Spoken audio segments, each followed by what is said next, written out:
Before we go deeper into a study of the Khipus, we need to define some basic terms regarding their structure.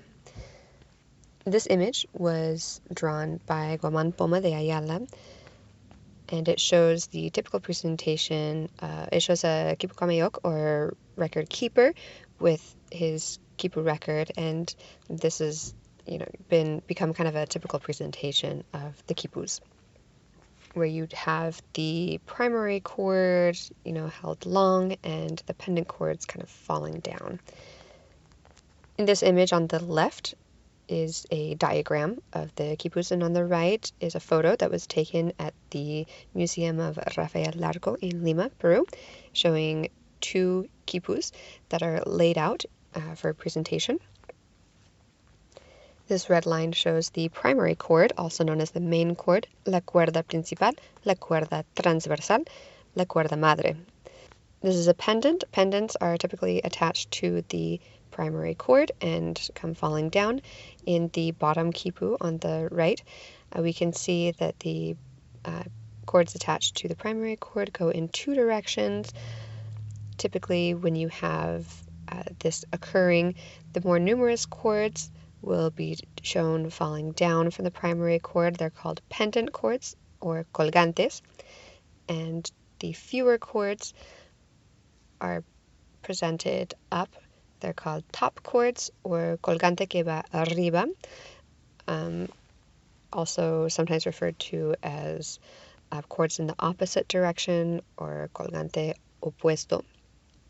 Sometimes the top chords are attached directly to the primary chord, and sometimes they are attached by forming loops or by looping through the attachments of the pendant chords.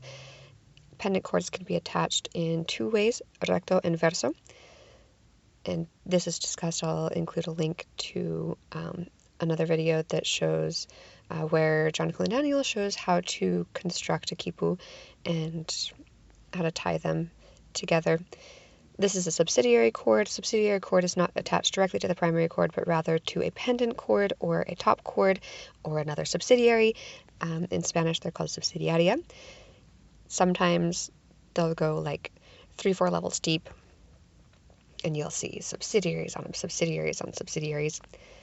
Groups of pendant chords can be separated, as we saw before with the top chords, but also through the use of spaces. These are the knots of the chord. When you have a top chord that is grouping some pendants together, some like in the diagram on the left, fairly often we'll see that the number value in the knots of the top chord is a summation of the number values of the pendant chords. In Spanish, the knots are called nudos. In Quechua, they're called quipus, and this is where the word quipu comes from. The three main kinds, most common kinds of knots are the simple knot, as seen above.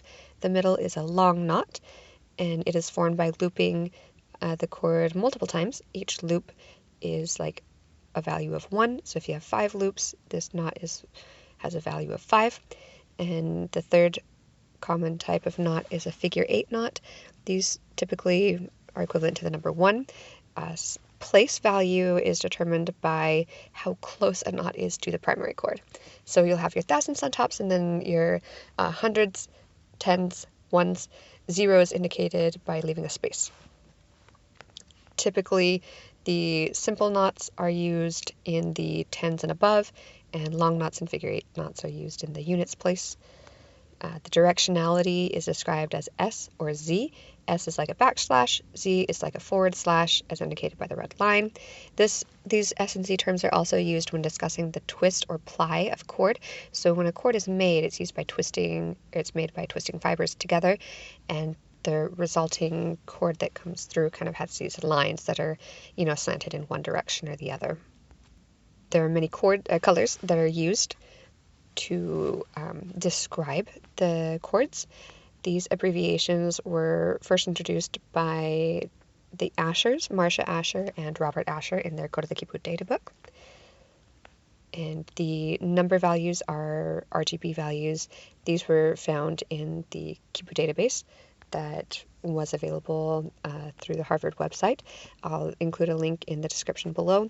Also included are the terms in English that were coined by Asher, and some terms in Spanish that were used by Hugo Pereira in his book about the Khipus of Pachacamac.